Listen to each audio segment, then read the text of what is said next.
Hello, this is Dr. Ned Hallowell for Distraction. This special episode is sponsored by Landmark College in beautiful Putney, Vermont, the college of choice for students who learn differently. Joining me once again is our great friend Jessica McCabe from How to ADHD. It's wonderful to have you with us again, Jessica. Hello, I'm excited to be back. It's so good to have you. I hear today we're going to be talking about the importance of sleep for memory and learning. Yes, we're going to talk about why getting enough sleep is super important. This is actually, of all the coping strategies I use, this is the one that I do use consistently because it is that important. And getting enough sleep, again, is hard. It's hard for college students. It's hard for any college students. You've got new routines, often every semester. Things are higher stakes. You're paying a lot to go to school, so you want to get good grades. You're learning to manage your own time, maybe for the first time ever. So that means that you're not going to be that great at it at first. Maybe you make a lot of mistakes and you end up doing a lot of last-minute cramming and paper writing the night before. If you're going to school out of state, going home to visit, time zones can be an issue. And you're also, and I think this is the big one, you're in a social environment where not getting enough sleep is basically expected and even embraced as a rite of passage. On top of all that, having ADHD makes getting sleep even harder. It comes with sleep difficulties already, even before you get to college.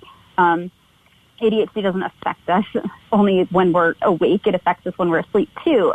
So things like what I have personally is restless leg syndrome. It's really common, and I had it for a really, really long time before I even knew what it was called. It was just basically I kicked the covers off of me every night while I was sleeping. I'd wake myself up. I'd be so restless. Nobody ever wanted to sleep next to me. And when I did wake myself up, it was really hard to fall back to sleep. It felt like ants crawling on my legs. Again, I didn't know what it was called, but that's called restless leg syndrome, and it's really common with ADHDers. Tell our listeners a little bit more about it. What is it exactly? So restless legs is, I'm not a doctor, go talk to your doctor, but basically you have a hard time either falling asleep or staying asleep because your legs are super restless. It's almost like you have to move them. You don't really have a choice. It feels like, sometimes it can feel like ants are crawling up your leg or whatever. Some things that help me are like stretching at night or taking a warm bath or whatever. But it was still such an issue that I ended up having to go to the doctor and talk to them about it just a few years ago. And I got a dose of something called Ropinerol, and it was game-changing for me. Now I can sleep through the night and my legs are quiet, which is amazing. There are a lot of sleep disorders, actually, that come along with ADHD. Sleep apnea is more common in ADHDers than it is in the general population. And there's something called, have you heard of this, Dr. Hallowell, delayed sleep phase syndrome? I've heard of it. I don't know much about it, but do you know much about it? Yeah. Basically, there's this theory that our circadian rhythm is off. So our bodies aren't producing melatonin to get us to sleep at an appropriate hour. It doesn't kick in until later, which is why a lot of ADHDers will stay up late and wake up late if they had their way. But, since we have a lot of times early morning classes or work in the morning or whatever, we can't necessarily wake up late as we would like to. So we end up, not being able to fall asleep until late and then waking up super early. So that's another way that we don't get enough sleep. And, also just generally we have racing thoughts. Like, again, our ADHD doesn't stop just because we're in the bedroom now instead of the kitchen. So we have these racing thoughts, and it can be hard to calm our brains down. And on top of that, I feel like as a student, having ADHD can make you feel like you don't deserve sleep. So if you're already behind on your assignments, it can be hard to give yourself permission to go to sleep. And I don't know if you feel with that, but I know I do, even still not going to school. Like, if I'm behind on something, I feel like, I shouldn't go to sleep. I should get this done. And it can be helpful to remember, if I don't go to sleep, like, it's going to be harder to get everything done tomorrow. If we don't, it ends up being this vicious cycle where we stay up late to get something finished, and then tomorrow we're sluggish, and so it takes longer to get stuff finished, and so we have to stay up late to get things finished, and it really ends up being this vicious cycle. So that's kind of important if we want to actually remember what we learn instead of just like learning it in the moment. We have to process that, and that requires working memory. And working memory is impaired, not only in ADHD, but not getting enough sleep makes that working memory even worse. So we're really setting ourselves up for failure when we don't get enough sleep, having ADHD. Well, my working memory tells me I should mention Landmark College right now, the sponsor of this show. Landmark College, the college for students who learn differently up in beautiful Putney, Vermont. And yes, indeed, if you don't get enough sleep, you're going to look like you have ADD, whether you have it or not. But one interesting fact is people's physiological requirement for sleep varies one person to another. And a good way to assess how much sleep you need is you need as much sleep as it takes for you to wake up without an alarm clock. And for some lucky people, that's as little as 5 hours. And for some unlucky people, it's as much as 10 hours. So there's a lot of individual variability. For most of us, it's around between 6 and 8 hours. And you do yourself a great favor if you get, what your physiological requirement for sleep is, as Jessica points out. Yeah, that's a cool way to measure it. Yeah, wake up without an alarm clock and actually feel rested. That's a good way to measure it.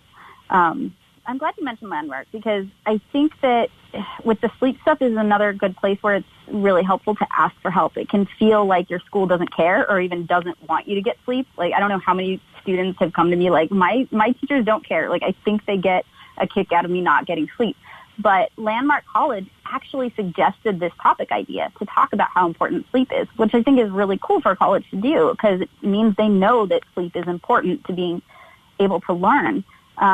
And not every college understands ADHD as well as Landmark does, but most colleges do offer accommodations and can even help with things like organizing your schedule, if that's something you're having trouble with. Like, where do I even fit sleep when I've got all of these things going on? So yeah, talk to your school if you're not sure and see if they can help. And there are things you can do on your own too.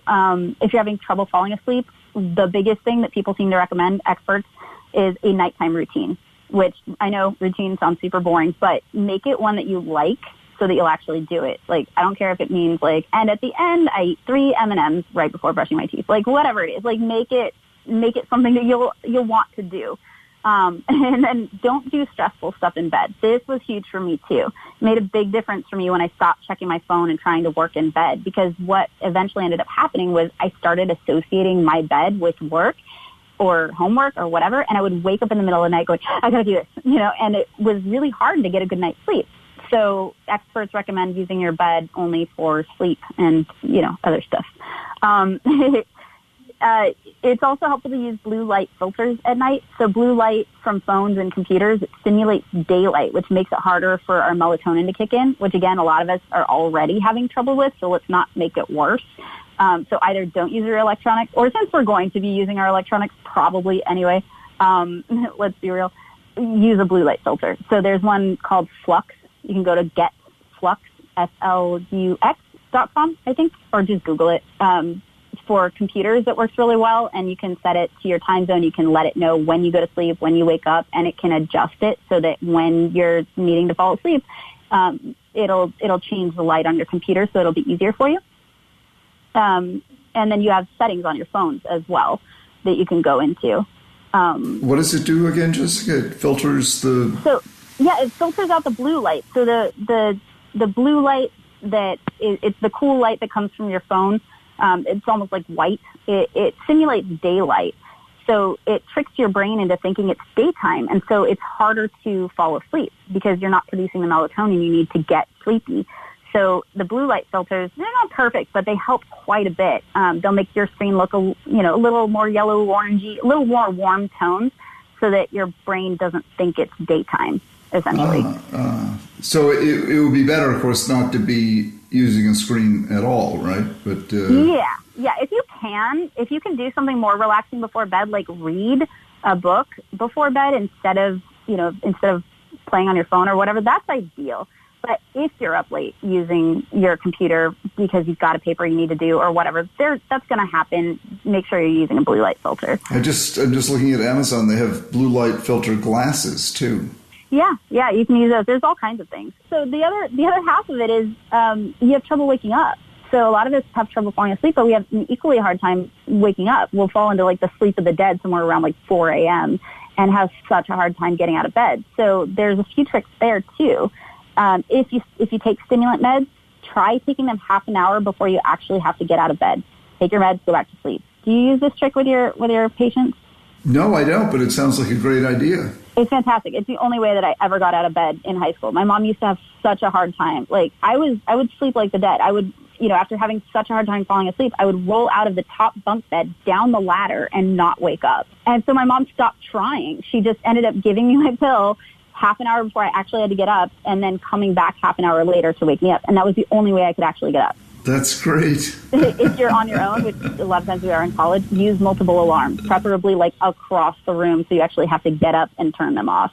And then the other thing is blast yourself with daylight as soon as you wake up. Again, it helps with that circadian rhythm and balance. Like, you can also use those sunrise alarm clock things. The light helps wake your brain up. If you're trying to retrain yourself to a completely different time schedule, like, you can work with a doctor on this, but it won't hurt for you to just go outside and stand in the sunlight first thing in the morning, or at least like look out the window. The brain, your brain will wake up a little bit better if you blast it with sun. Well, everyone does, but particularly we with ADHD, that's for sure. It's just wonderful having you, as always. It's Thank you. Life is difficult for those of us with ADHD. I'm really passionate about making it easier. Well, and you always do. And go to Jessica's website, howtoadhd.com. She really does know how to ADHD, and she really does help people make it easier, make it more fun, too. And I also want to thank Landmark College for sponsoring this episode. And if you want to learn more about this wonderful college for students who learn differently in the beautiful town of Putney, Vermont, go to lcdistraction.org.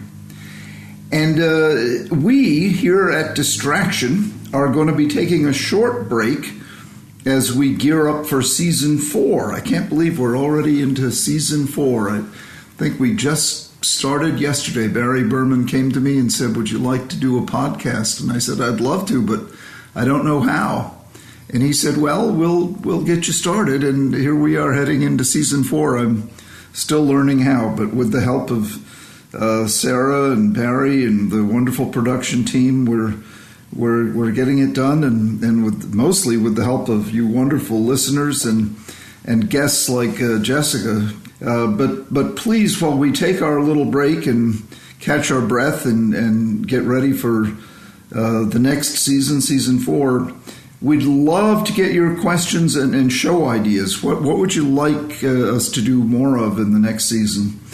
Send us this to connect@distractionpodcast.com. That's connect@distractionpodcast.com. Please send us your ideas. We will use them. This is one time where you have a voice. It won't get lost in the shuffle. We want to gather good energy and spread it and amplify it. And you could hear it in Jessica's voice. She's just a bundle of positive energy, and she just pumps it out of her as naturally as breathing. Just a power pack of positive energy. It's wonderful to listen to you. Just following your lead, Dr. Hallowell. Thank you so much. You've been such an inspiration. We're all in this together, trying to help each other out. And all of you listeners, thank you. Thank you so much for your support and for listening. And until we meet again in the next season, I'm Dr. Ned Hallowell for Distraction.